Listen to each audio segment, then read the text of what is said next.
Hi, everyone. Welcome to the Curious Competitor Podcast. I'm your host, current New Jersey Devils defenseman, Carrick. I am very excited today to bring you my interview with Meghan Chayka, co-founder of STATHLETES. She is a leader in the business and hockey ops world, and startup world. I'm very excited as I learned from one of the up-and-coming minds, female minds in hockey. She's very ambitious. She's very goal-oriented, and I'm very excited to share some of the lessons we both learned from one of the business leaders in hockey here today. Thank you for joining us.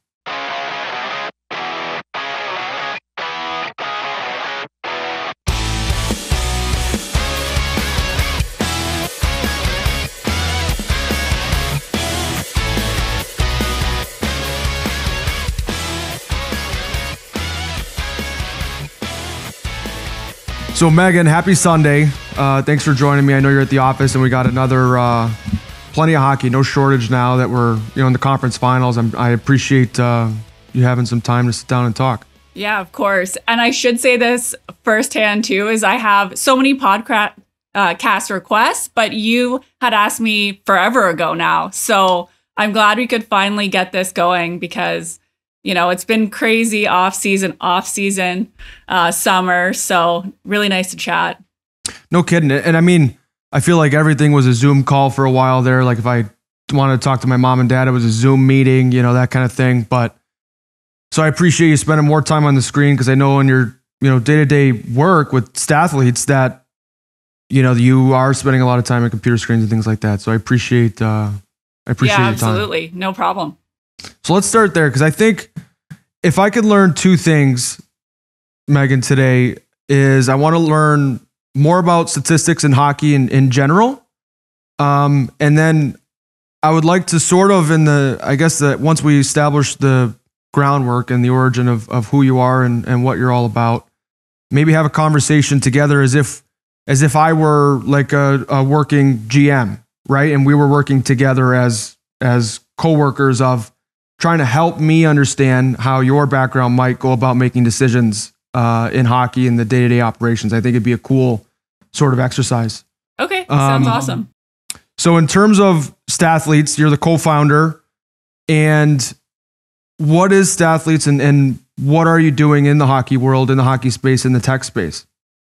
Yeah, and I guess, going back to that tech space, I never really set out to be, in hockey or in sports in general. I mean, I was in school for quite a while. I went to a few universities, just really interested in education, not so much as an ends, like having a paper, but like as a means, like learning about more areas, trying to see like what's new and innovative, how I can incorporate that into my career. So I always did business pitches. Actually, one of the first ones we did was for baby bottles, like healthy baby products. This is like 12, 13 years ago. So it was even before like Jessica Alba started a $1 billion honest baby company. Goop and all those. Yeah. Yeah. I'm a fan. I'm kind of a fancy millennial that way with the avocado toast and the, clean organic cleaning solutions and all that. I'm into it. Yeah. And my mom is very much that way. So she was always on me, like, you need to start better companies that like help people be healthier day to day. Like she's the type of person that's, in the gardens picking sprouts in like December. And if Toronto weather, Ontario weather, it's freezing, but she's just all about like local, organic. So that was sort of my start to like entrepreneurship was, okay, I'm going to like revolutionize like the health sector, bring it into tech, whatever.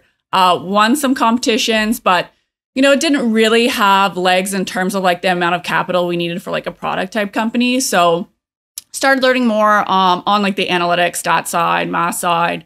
Had some jobs with the government, worked for a Fortune 500 company in analytics and learned a lot like from enterprise. This was a, $37 billion top line company.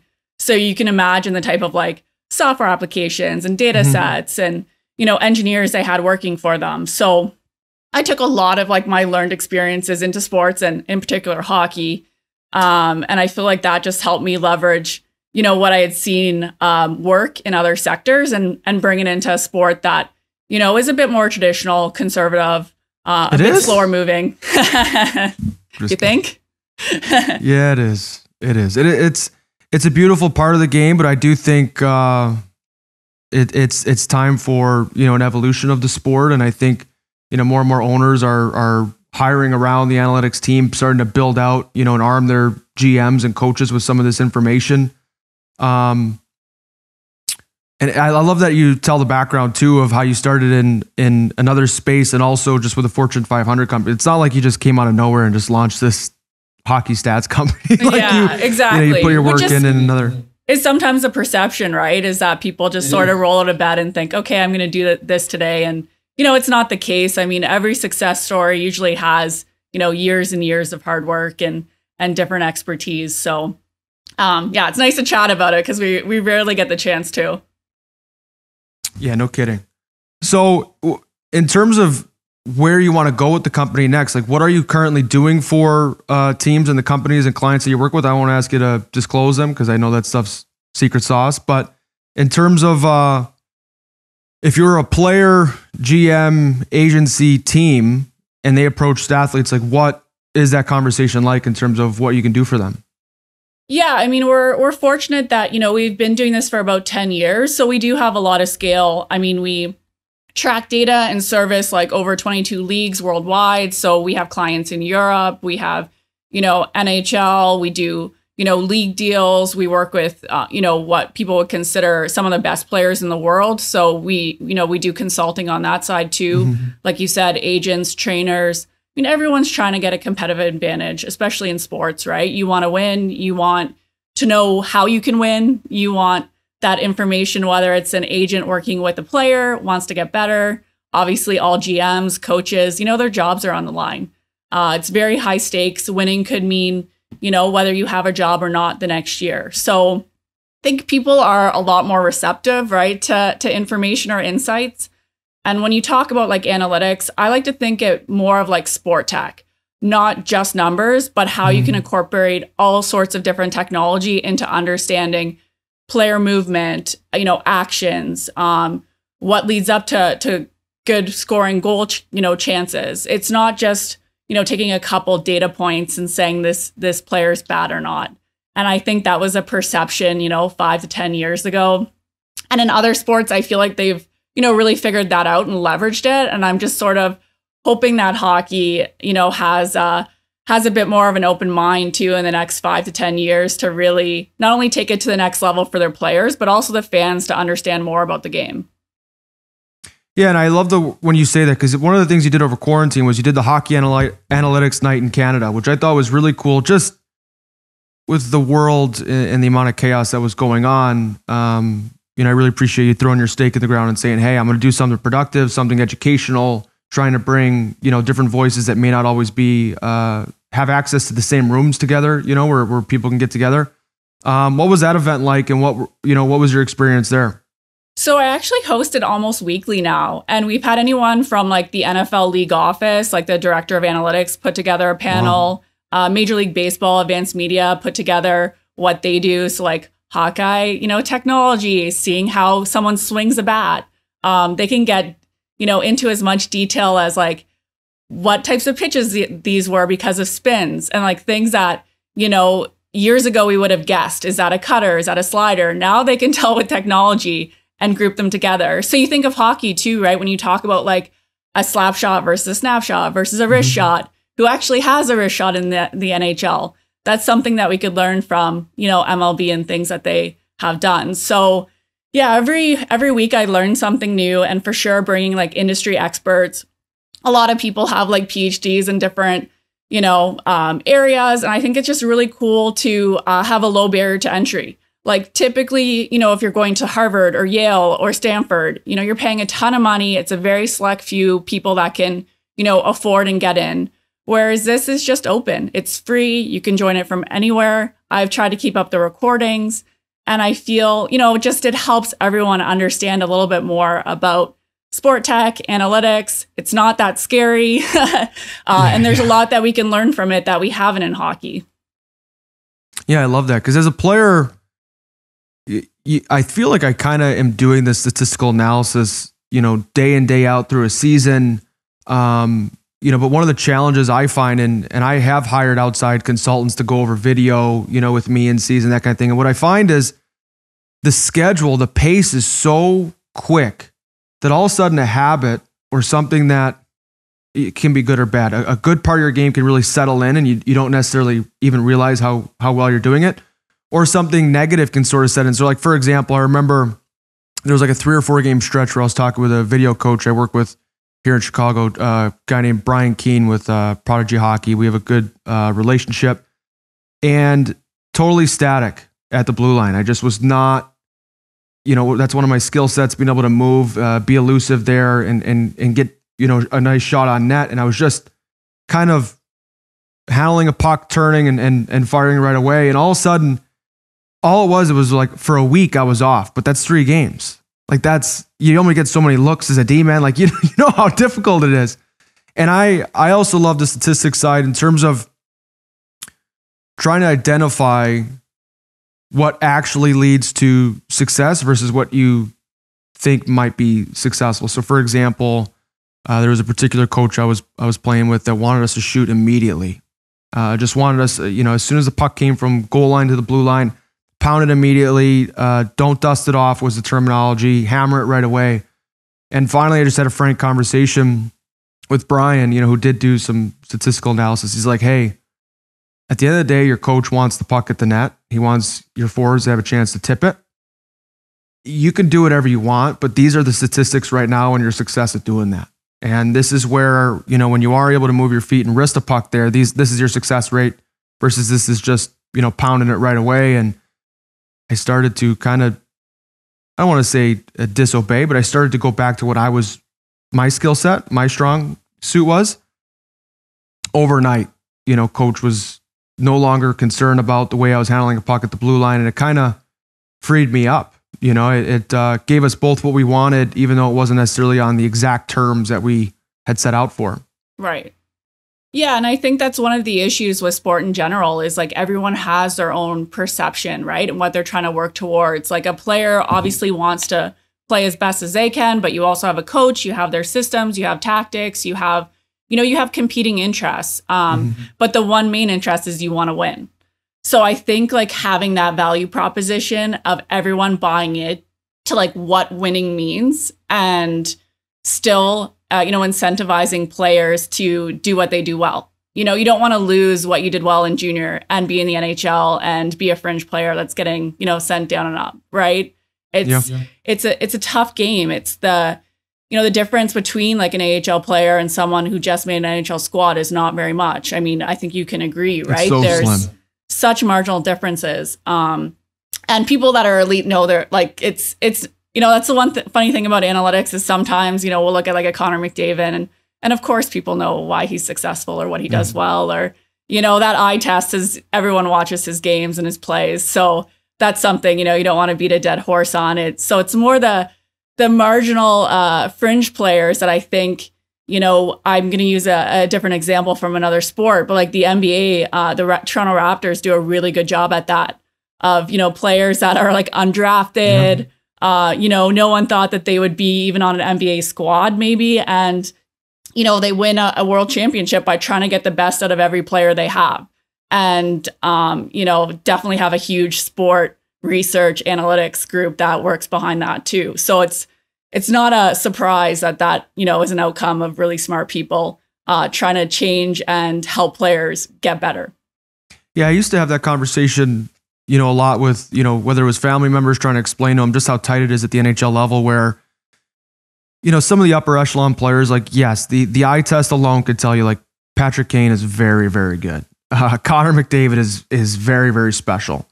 But where I think, people underestimate just how good the middle of the league is, the meatloaf, right? Like the bottom 80% of the league was, look at the Vegas Golden Knights.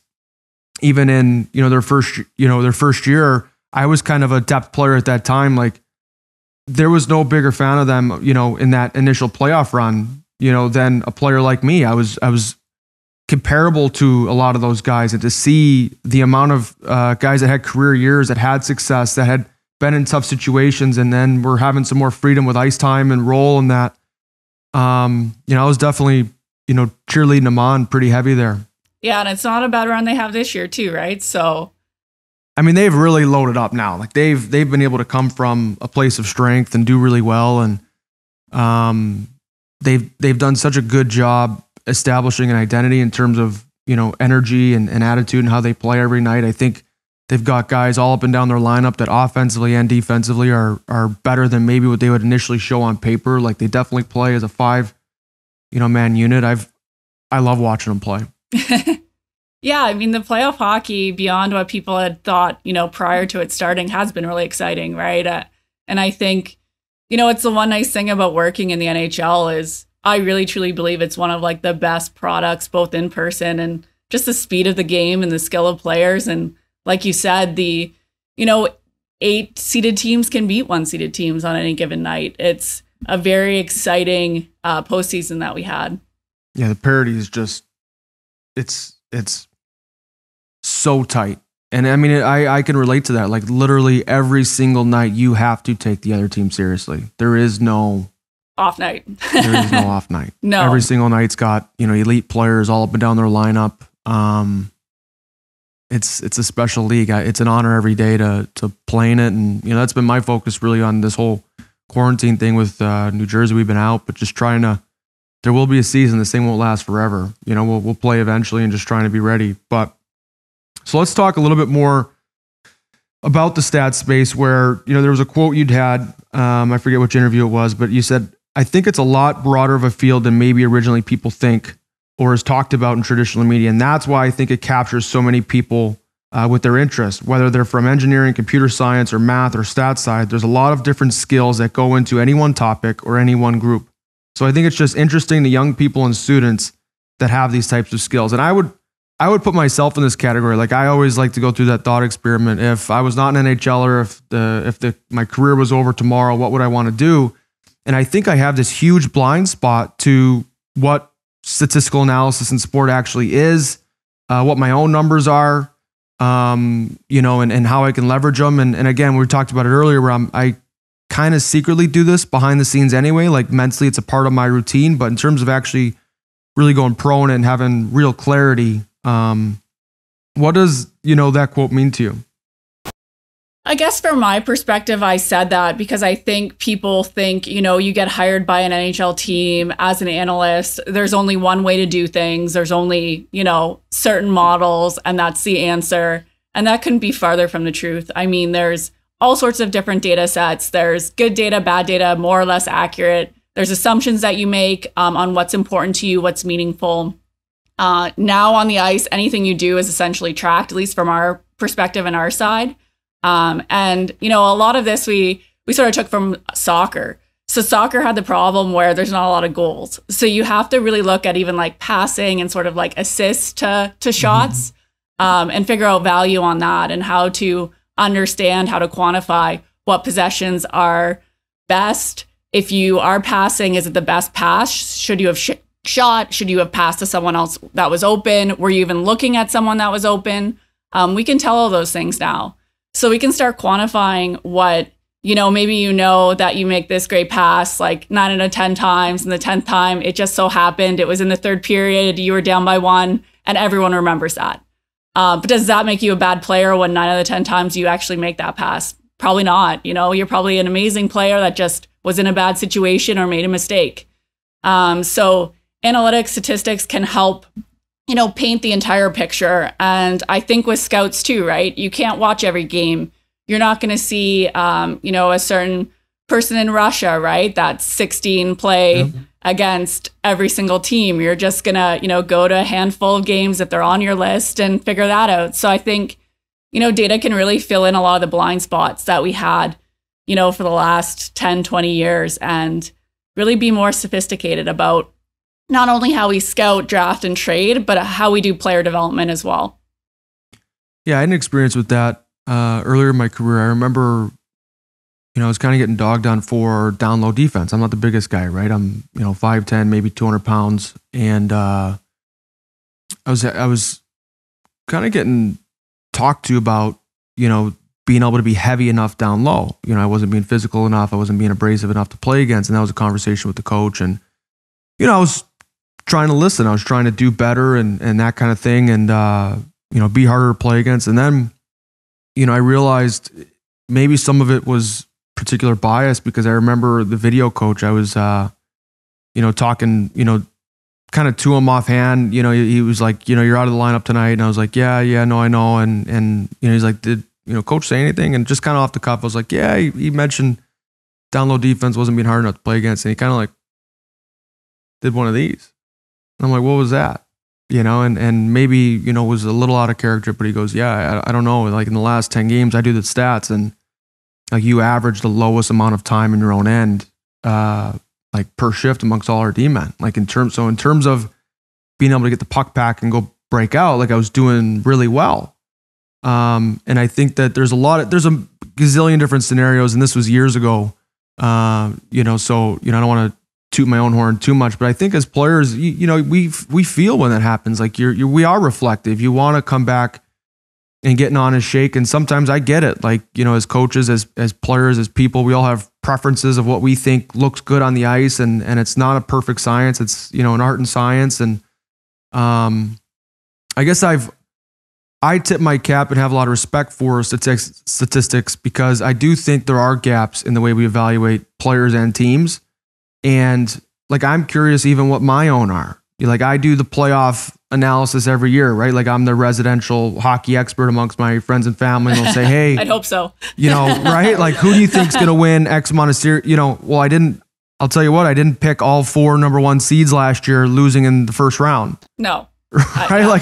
So exactly. Where was I off? I'm not, even Vancouver, like with the success that they had, I was talking to a young player that, I ski with out here in Chicago. I kind of coach him and he's like, man, I really like, Vancouver. I think they're going to be sneaky dangerous, against St. Louis. I'm like, I don't know, man. St. Louis is super stifling. I don't see it.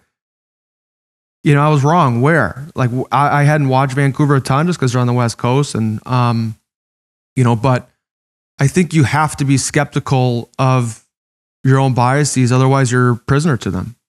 Absolutely. Yeah. And knowing where your blind spots are. If you haven't watched them a lot, and people just have opinions on areas that they, have a selection bias. So that's what scouts do a lot too, right? They see 10 games and they show up for a couple really bad games of a player, overlook them, or they show up for a couple really good games of a player, even worse, and make a bigger mistake, right? So I think that's, a very traditional example of how, your mind can trick you, whether it's like recency bias or selection bias or all of these different areas that, us as humans are meant to basically like protect ourselves from like getting eaten by wildlife and making sure we eat, like all those things that are still, in our brain chemistry can play against us in sports.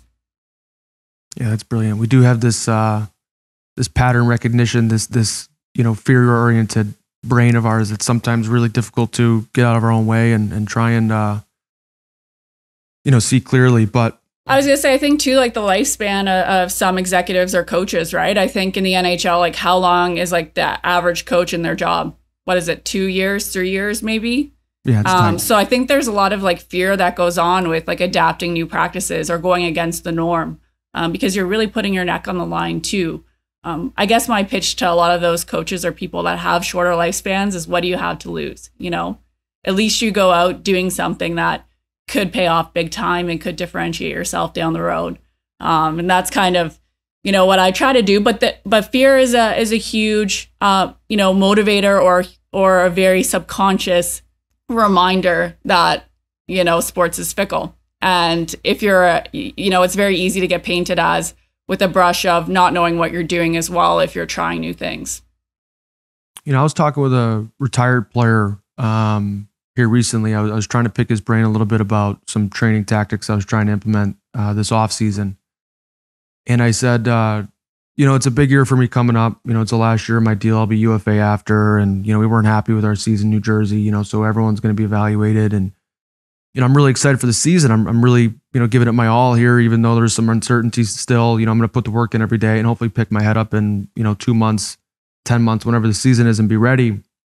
And I said, so what do you recommend on, this amount of visualization? And I'm thinking about doing the skating, technique work and I'm doing the off ice training. I was talking to him and he kind of cut me off and goes, Connor, I get it. Like I was that type of player when I played. I would look under every rock possible for an edge. He goes, but if you're going to have that type of pressure cooker mentality where it's got to be this big year, if you're going to have fear as an element of your mindset, like it's all irrelevant. Your nervous system will shut down, game one. You can do all the skating work, all the strength training you want from, June to September. But when it comes time to play, like fear is so crippling and you've got to get that out of your system. Like, I don't know what the prescription is for you, but it's got to go. Right. And I mean, that's when you start gripping your stick a bit differently. And, you don't make those decisions that you would with a clear head or with, the element of that off your back. And I feel like that's a big driver for a lot of people, the psychology side. And we don't play in that game. There are far better people, more educated people than my company. But for sure, the mental side of it is huge, right? And as players, we know, like I've been able to sense, the couple times I've been, like you can sense when things are starting to get hot, for a coach and their tempers turn a little quick. And, I have younger brothers that I try and, quasi coach even through their career. And they'll call me from time to time, like, yeah, coach has been, super short with us. And, I always just said, like, it's not the coach's job to coach you on how to coach yourself to deal with the coach. Like you've got to be, you got to have a strategy. You can't control so much in hockey, the other team. You can't control how your coach is going to react. Like you've got to have a plan in place for, and what the scenarios are. Like you haven't had a perfect season ever. As players, we get hurt every year, in some capacity. You're going to get sick. You're going to, so go through the mental reps of having a plan in place for, when shit hits the fan.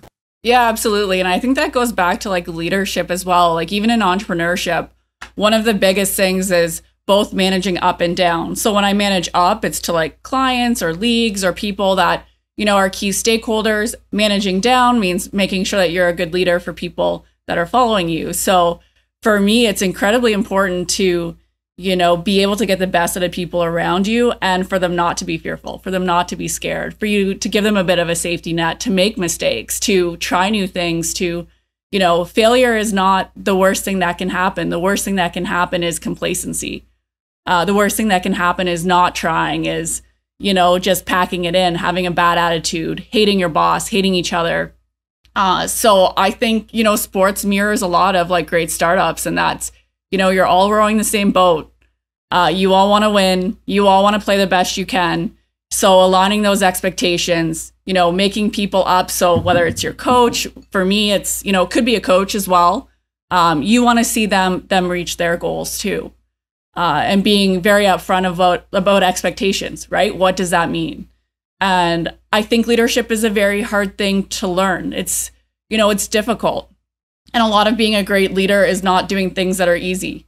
So I'm here on a Sunday on a long weekend, and at the office, I have to be, no, but like I like working. I like showing staff that, they don't have to kill themselves, but like if you love what you do, it's not a job. You can be passionate. You can put yourself out there. And I think you get a lot farther by not having that failure in the back of your head, thinking like, what if this goes right? What if this leads to something else? What if I, have a new opportunity or a new client or whatever? I think taking that mentality will always get you somewhere in life. But it's hard to cultivate, like I said. So what are you doing as the leaders, STATHLETES? Like, what are you doing for your own leadership development skills? Like, are there coaches that you rely on? Are there industries? So for example, during a season, I actually love reading like war stories. I always think like if you feel bad about your broken leg or whatever, right? Go read a war book. You'll feel real grateful for the successful surgery you just had. I love listening to like business podcasts. I just think the business world is so creative and so cutthroat, and so they come from such a place of abundance, right? Like anything could happen. So what are some resources that you lean on for your own personal development? Yeah, I mean, you kind of touched on it too. I spend probably like 75 to almost 90% some weeks in the business tech world, in the startup world, in the, building billion-dollar company world, and leadership, building teams, recruiting. I'm always looking for great people, always looking for great engineers, software developers. If anyone's out there listening to the podcast, please email me if you're passionate about sports. But That's one of the main drivers to like building a company is you need great people on your side. You need scale, you need alignment. There's a lot of pressure. Sure. The stakes are high in terms of if you do have investors. We're lucky. We don't, we've been able to bankroll it with our own revenue, and been really specific about what we want to accomplish. So this has been great because I can be a leader that I truly believe in terms of like, I don't just have to make money. We can take on clients or projects that we're passionate about. We can look more to the future. Like we're doing some projects that I believe are like 10 years out. And, maybe to like a venture funded or another company, they'd be a waste of time because they're not getting that check next year. But I believe it'll pay off. And, I think careers are long. And same with careers in hockey, right? You don't just play for that year. You play for like, what's your future and who do you want to be as a player and as a person? So yeah, I have mentors all over the world at some of like the biggest soccer clubs in the world. I'm very fortunate to have business people as well. Being in Toronto, there's so much tech, so much openness to, doing things differently. We have billion-dollar IPO companies like Shopify around as well. So there's no shortage of resources on how to build a great company, how to be a good CEO. I would say that it's never the end though. Like I always have people or young women especially call me and are like, how can I get to your position? And I feel like for me, I've just started, being a good leader. So I think having that mentality is like, you can always learn. I'm learning from you today what's important for you as a hockey player sneakily, listening to you. So at any time I go to anything, whether it's like the IHF Worlds, I'm in like a coaching clinic or I'm doing something else on my spare time to get better. And I think going in as not knowing or being humble about like your skill set, it just allows you to be open to, preconceived notions that you might have had before and learning something that may go against them or, connecting with someone that you wouldn't if you just stayed in your bubble and were really safe. Yeah, that's so well put. Yeah. I finally, one of the reasons I wanted to start this podcast was for that reason alone. I wanted to be able to reach out to, ambitious, bright, people, whether they're athletes, business leaders, war veterans, anyone that I could learn from. Cause I do like to talk and I've finally, kind of had enough conversations where I would do the majority of the talking and walk away and be like, all I did was recount what I already knew. Like, all right, that sure, it's a skill to have. That's an important skill to be able to eloquently and clearly, communicate and put your thoughts out there for other people to understand. But I really wanted to cultivate this ability to listen, this ability to learn from other disciplines. Absolutely. And I think that's the one thing that I've been kind of good at leveraging. Like people think that being a woman sometimes is like a big negative in sports. But I think I've been able to kind of dip in and out of different areas. And not to say I'm not taken seriously, but no one worries what they say around me. So I really get their entire opinion of certain areas or people. And, I just take that intelligence with me. So I try to see what other people would see as a problem or an issue with me into a strength. That's beautiful. That's super cool. And I mean, you mentioned it there about working with billion-dollar companies. I wanted to bring up another quote because I think it shows to your ambition. And there hasn't been a woman in hockey raised to these sort of heights. But you had a quote where you said, I don't want to be the GM. I want to own the team.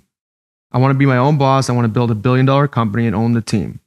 So in terms of your dream with STATHLETES and just, in terms of your personal life, what are the next steps to try to get there? And frankly, I also want to know, where do you want to own? I mean, I'm open. Owners, you can call me. No, I mean, I even like junior hockey. I would love to own a junior hockey team. Yeah. I love the OHL. Like I love the OHL. Love it. It was so important for my career because it was a really hard decision. It was actually probably looking back, I was committed to Michigan originally, and I had just gotten drafted to Washington under the notion that I was going to Michigan.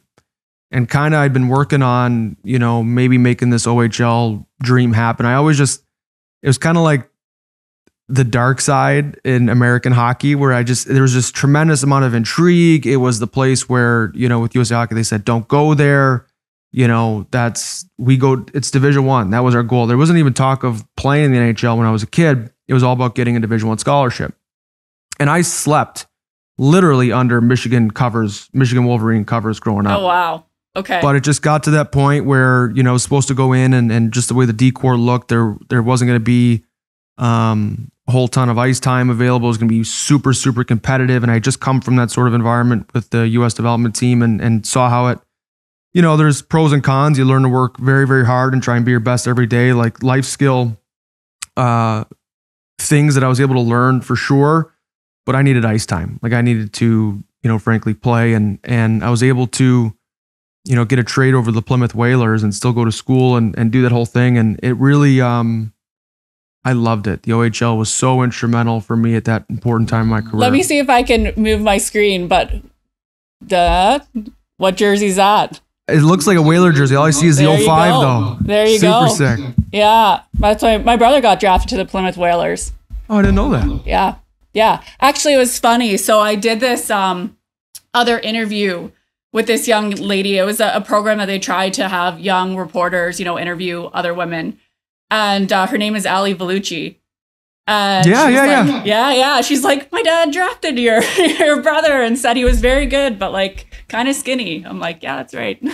Checks out. Yeah. Yeah. Just hired with Pittsburgh. I was going to say assistant coach of Pittsburgh. So yeah, he's done well. I mean, he was instrumental, super hard on us in Plymouth. Really, we had a good team. We went all the way to Western Conference Finals and lost to the London Knights. I think it was in 5 or 6 games. We lost on it was a goalie touch. We screwed up a goalie touch in overtime and ended up losing the series. But I would say Mike Vellucci was probably the most pivotal coach I had in terms of, I was a 5th round pick, which I was kind of disappointed with, in 2012 with Washington. I wasn't super happy with my junior career up until that point.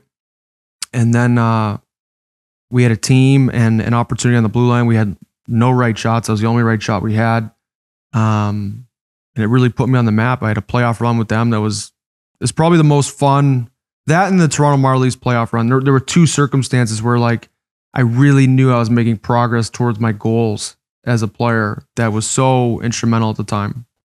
Do you ever feel though, when you're in it, you don't realize how important or fun that part of your life is? Unfortunately, and I've tried to turn this part off. No, I've always known. And because maybe it's because I am that reflective. You were talking earlier about the beginner's mind and having a humble sort of vibrance to yourself where you're able to go in purposely trying to learn. And those 2 scenarios, the London Knights playoff run and the Toronto Marlies playoff run, I was acutely aware of how important it was for me to play well. But it's almost like I got to a point of such clarity where I knew the importance of getting out of my own way. So for example, and I think the X factor was I knew that I had some leash with ice time, right? Like there was not the fear of failure was pretty low because I had established myself and knew that good, bad, or ugly, like I was going to get another opportunity. And that's where both circumstances, I had great clarity where if I played a game where I played well, it was a confidence booster. Great. I played well. I got this. I know I'm ready for the next one. But if I played poorly, it was like the same. It was like the other side of the same coin. Like I just knew that it was a part of the process. Like Connor, what did you expect? Did you expect to go through 23 playoff games straight without having one bad pass? Like what did you? Yeah. And I just had such great clarity and like beginner's mind where I knew, if I played well, it wasn't going to cement me where I wanted to get to. Like it wasn't going to automatically put me in the NHL the next year.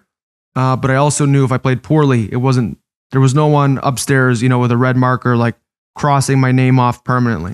Absolutely. No, I hear you. And I feel like that mindset, it's really hard with certain people, right? And you're lucky that you've been able to identify that early and quickly with how you work. And I played a ton of sports growing up and my dad was always my coach and like he still does some work with me as well. Mm-hmm. And his big thing is like every once in a while I'd get thrown in for like, I was a pitcher, so I didn't bat a ton, but I was pretty good at hitting. So I would get pinch hit. and I would get a bit nervous. And he's always like, you have to see this as your opportunity to win the game, not like, oh, I might lose or whatever. You could be like the person, the woman, the man, whatever.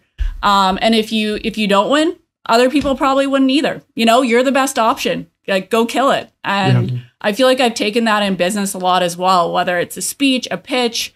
It's like, what do you have to lose? You already don't have it, right? So the only thing you can do is gain.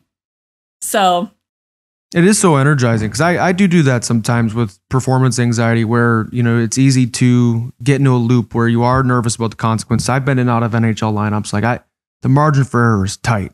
Like, I remember there was a point where I think the team, and I'm not saying it was because of me, because it wasn't because of me, but, you know, sometimes coaches will move forward with winning lineups just because they won. But I remember there was a point where I think our club was 14-2 through however many games with me in the lineup, and I couldn't stay in still. So, you know, it's easy to, when you're in the margins of an NHL lineup, to start to doubt, start to make sure you're doing enough. And then, you know, one of the questions I'll ask myself that's so energizing is like, well, what if this goes perfectly? Like, what if my dream actually were to come true? What if I were to have 1-1 tonight? You know, bang home a one-timer on the backside and, you know, have a nice fake shot from the top, you know, and find a nice off net, you know, tip option. And that is so energizing, like right and through here, that if you can get to a place of stillness where you can have the time to ask yourself that question in the heat of the moment, I think, you know, the right answers and the right feelings will come to you. Yeah. And I think those are really scary people to compete against as well. Like, I feel like, I'm not sure if it's the same on ice, but definitely in business, when people are at peace with themselves and are willing to, you know, go to those lengths and have that energy, you know they're going to win. It's just one, you know, and it looks differently. Like, you know, your career might look different in 10 years. So might mine. Hopefully I'm owning an OHL team and winning the Memorial Cup. But, you know, you can make big goals and still enjoy the day to day and still enjoy where you are. So what are some habits that you have to help you do that year in, year out? Like, what are some goal setting habits that you have? What are some things that you do personally for maybe your health, physical or mental, you know, to be able to stay at your top of your game, so you can think, you know, it's almost like be your best self, right? You can be above the line, where you're able to think long term and project out, instead of like that fearful based, what's for lunch next? I'm hangry, or I'm underslept, that kind of thing. Yeah, I mean, I guess I'll split that into two parts. So one is like goal setting, and then the second is sort of, you know, your own mental and physical health. So with goal setting, I definitely have micro goals, but I look long term too. So 1 year, 5 year, 10 year, who do I want to be? It's more about who I want to be than what I want to accomplish, because I think if you're the best version of yourself, like I said, I think the sky's the limit. I really, truly believe people that, you know, are hungry to get better, work hard, good things happen to them, right? You be a good person, you're empathetic, you care about people, genuinely care, people will care about you. I don't like to live in the cynical, cutthroat world of business. It just doesn't do it for me. I kind of remove myself from those type of people that play games, people that are political. I don't run my company like that. And I don't value that in other people, to be honest. You know, I'm very straightforward. I like people who want to be the best versions of them, their self.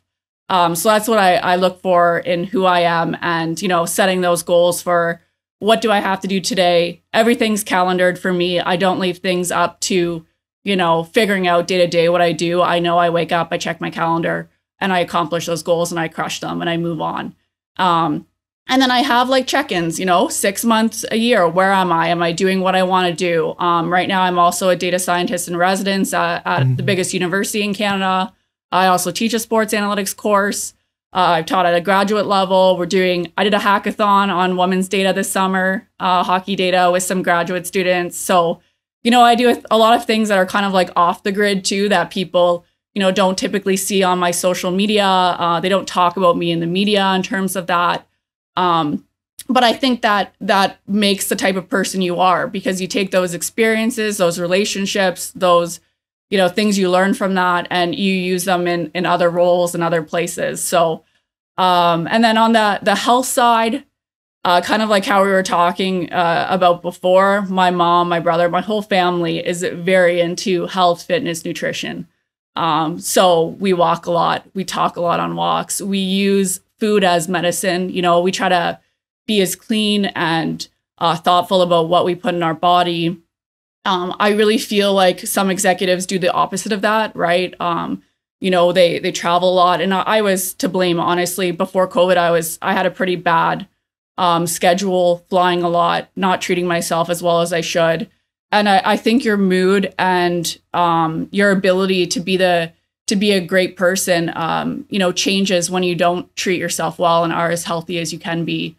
So try to work out a lot, do a lot of like functional type fitness too. You know, I think as you age, you know, you see that where people who have done yoga, you know, that are like in the Himalayas and walk and find their own food, you know, within walking distance, they live to 100 and they're at peace and they're happy. And, you know, people in Greece that live the longest, they've done so many studies on like the fish they eat and the diet they have and the healthy fats. And I feel like North America and especially the US, you know, fried fast. We want it now. We want more. We want money. It's an inconvenience, right? Your health is just something that gets in the way. Exactly. But like I always read that quote where, you know, if you don't put in the time now, you put in the time for unhealthiness, right? You have to take pills. You have to, you know, you're out of commission. You're sick. And I honestly see that in my mom. Like she's never sick. I don't think she took a day off in like 40 days, Sprouts. 40 years of working. Yeah, I'm gonna have to see if your mom can spare some sprouts when we're on the road in Toronto next year. I'll say, hey, I'm low on what I need for my smoothie. Can you help me out? Yeah, absolutely. So yeah, that's I honestly think that executives and any people wanting to compete in startups, like it could be a huge advantage. You know, just getting good rest, getting good exercise. Well, and it's a time and energy multiplier. You know, like I've recognized it even in my career. So I'm not a player or an athlete that can.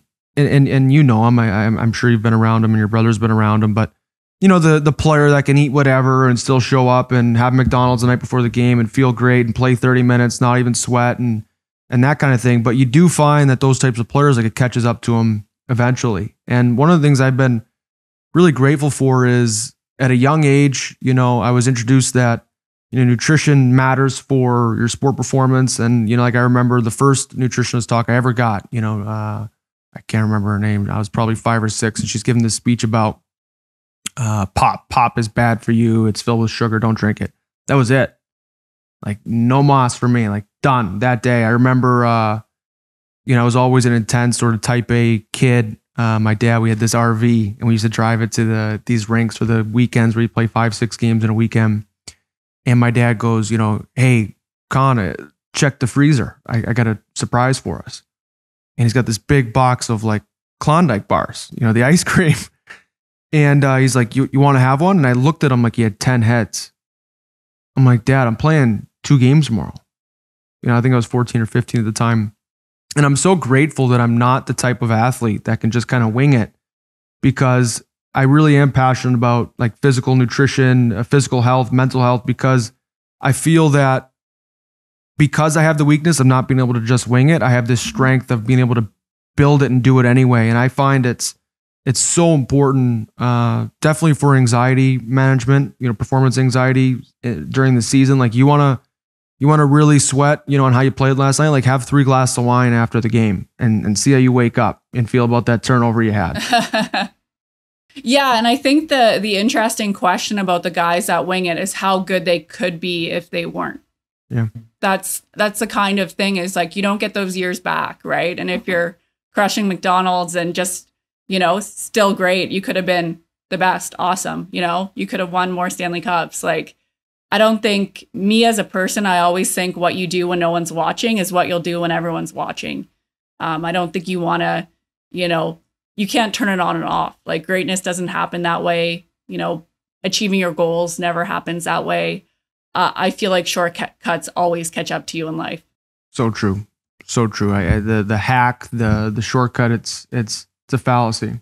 I think so personally. I mean, there are like hacks like, okay, you do this and it will help you in this way. Sure. Like there's some things that, you know, people just aren't used to or don't have around in their area. And like, I'm always open to, trying different things. Yeah. But I think the problem with life is usually the things that relate to success are hard.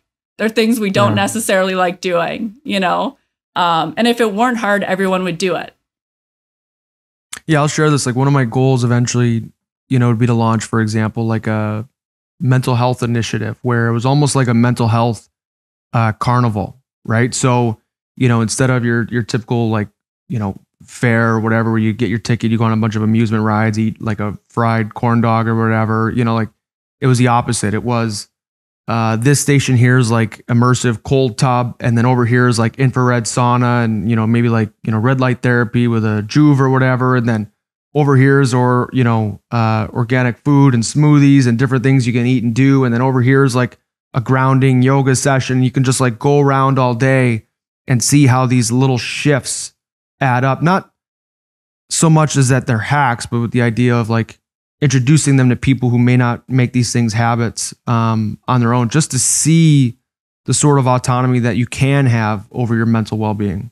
Yeah, absolutely. And I mean, I think, even in North America, there's a lot of kids that struggle, or like areas that are overlooked, right? By funding, by resources. And, you don't grow up to be happy adults or doing well when you don't have, you don't feel like you have a future. So yeah, I think there's a lot of like, public policy or like social work that needs to be done to really help the general society, not just the chosen few, right? In terms of like mental health.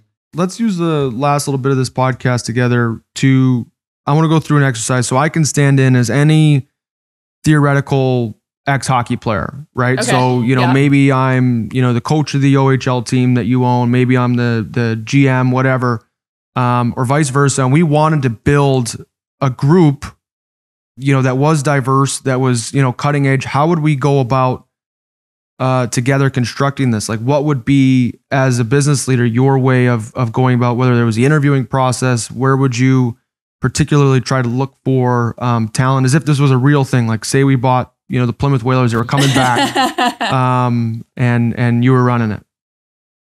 Yeah, I mean, that's a tough question, because I guess from like the analytics side, obviously like we have a lot of data, we do a lot of modeling, whether it's like on expected goals, so like the probability that someone will score, or who set up those goals, or possessions, or more information on goalies, because as we know, goalies can help a lot in the playoffs. Mm-hmm. We have a lot of more data and analytics and modeling available to understand players better. So essentially the whole idea of Moneyball is getting players that people have either overlooked or undervalued for certain reasons, and acquiring them and building a team that, works together and wins.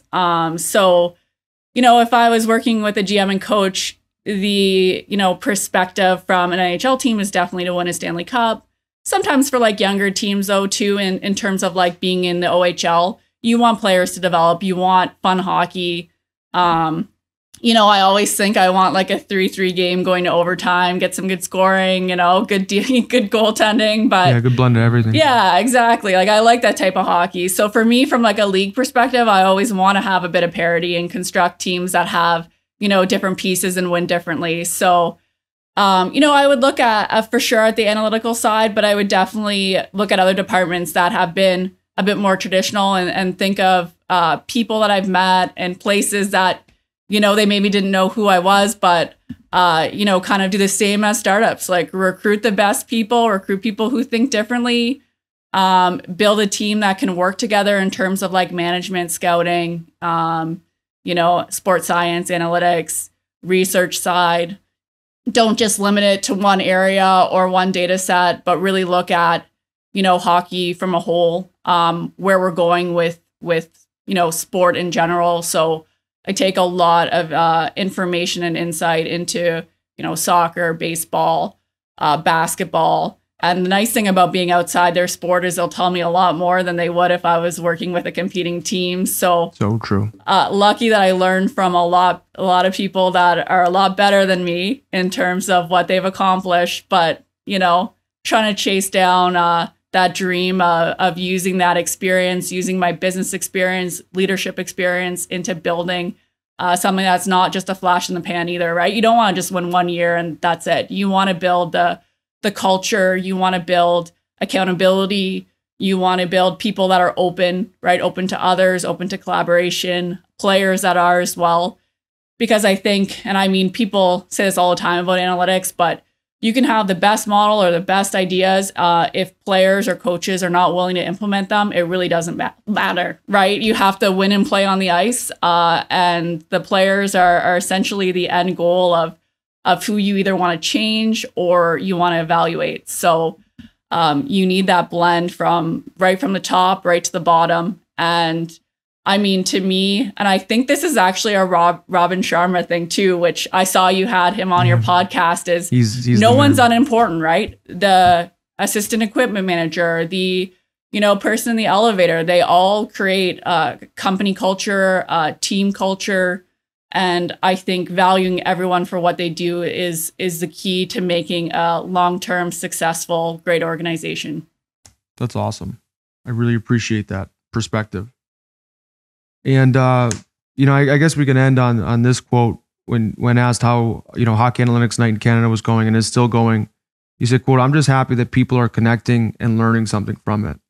And what does that mean to you in terms of being able to help educate and bring people together? Because it came up too in the PK Subban podcast. I think it came through in our time here together today, where like you do genuinely care about others. You are genuinely open-minded. And these are things that, maybe they're softer traits in a very hard, hockey world.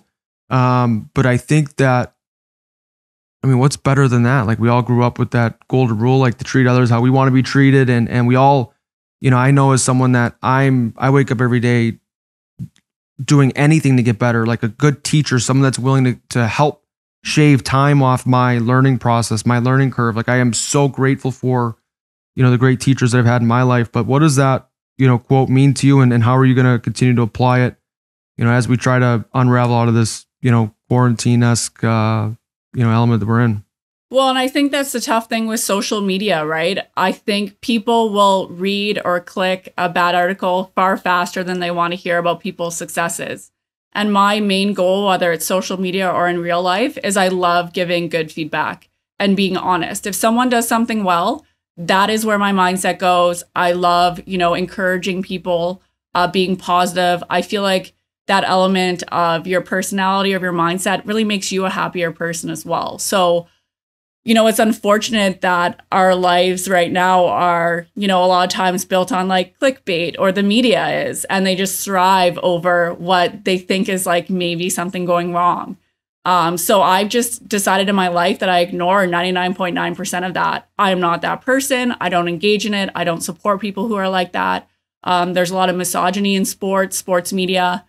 I acknowledge it, but it doesn't make me change who I am, what I do, or who I associate with. And maybe it's limiting and maybe I have less options, but that's the life I want to lead. That's a life that I feel like I admire in others. And I want those qualities, whether, it's within my family or my company.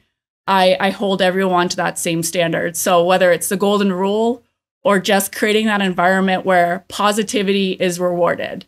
And if you want to gossip or you want to say bad things about people, you better look inward, because, that's coming from a place usually of insecurity. I don't think it's just one pie and we all fight for scraps. I think that you can create amazing companies, amazing brands, and everyone can win and build, their lives and their opportunities, and you'll attract that much better people. So yeah, that's kind of my pitch, even in sports, right? In hockey, is like so easy to be negative or hard on people. But I think we alienate more future fans because no one wants to go into this toxic environment where you're constantly ripping apart everyone. People want, to be happy, especially after COVID. I think, we have to sell hockey as this amazing, fun sport with like great athletes in it that are, really providing not only entertainment, but this game that, we all love. So I feel like having that mindset, that positivity, bringing great people into the fold, highlighting them, putting them in more media, having them on more, national TV, I think can really change people's perception, not only of sports, but of hockey. Yeah, I agree. I totally agree. And I mean, I'm hoping, I think we're seeing it, you know, as a lot of guys were sitting at home, you know, bored with plenty of time and personality to show, guys, you know, started to open up. And I think it's been a good step in the right direction for hockey. I think, you know, you mentioned the Raptors earlier. That's what makes, you know, the NBA so intriguing. Like, I'm not an avid NBA fan, but I know who Steph Curry is. I know who his wife is. I know who his shoe line's with. I know about James Harden and the beard. And the NBA just does a really cool job at infiltrating, you know, media in their story. And there's a flair for the individual, still respect for the team and the organization, which hockey's so, you know, famous for. But, right. You know, I'm hoping that hockey continues to, you know, share the brilliance behind these athletes. Even like the other day, I was sharing with my younger brothers the YouTube clip of McDavid's knee when he came back, whatever it takes. Like, I hadn't seen, you know, the clip yet. And I don't know how I missed that on YouTube. And I just seen it in like the last couple of weeks. And I thought, you know, how incredible, you know, when the Jordan documentary was coming out every Sunday, like that was must see TV here in the US. I couldn't, you know, how cool would it have been to see a story on Mario Lemieux and his return from, you know, cancer at that time, or Gretzky and going through the trade. Like, I'm a pro hockey player. I grew up an avid fan, and there's still so many stories that I don't know or haven't had access to, just because, you know, I feel hockey's sometimes a little shy with the, you know, the telling of personal triumph and tribulation. I'm hoping there's a little bit of a shift there. I don't think our sport will be long before we can be considered boastful. I don't think that's the core nature of most guys and teams, as you know, you've worked in the industry. But I'm hoping there's a little bit more color, a little bit more fun, you know, that comes out of the individual. Yeah, absolutely. For sure. I think it's, you know, there's a bright future for the NHL and hockey in general. We just have to embrace it. Yeah, I hope we will. Meghan, this was awesome. Thanks for your time. Yeah, you I really appreciate it. I wish you all the best in business and in hockey, and you know, I'm curious to see, you know, where you end up owning and you know, how the team fares, and, you know, 5, 10, 15, who knows, maybe your goals change by then. But this was awesome. Thanks for coming on the, you know, Curious Competitor podcast. I had a lot of fun and learned a lot today from yourself. Yeah, I appreciate it. Thanks. Have a great Sunday. All right. You as well. Talk soon. Thank you everyone for joining Meghan and I.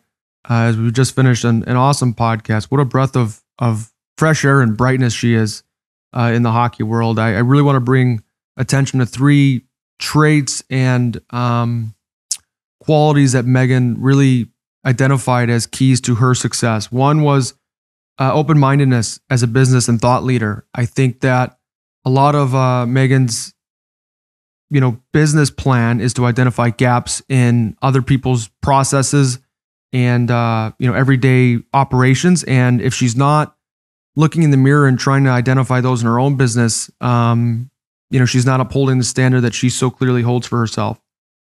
Number 2, I really appreciated Meghan's relationship with both short and long-term goal setting. She had this, you know, beautiful process in which she mentioned both at the, you know, on the daily, sort of block, she will, you know, calendar everything out and schedule what her priorities are for her, but also she will have sort of 6-month reflection periods where after, you know, 5-6 months, she'll sit down and audit how she's doing in business, what mentors or leaders she's really gaining a lot from, and who she may want to, you know, follow up with. And then third, you can definitely tell curiosity is a fuel source that drives Meghan.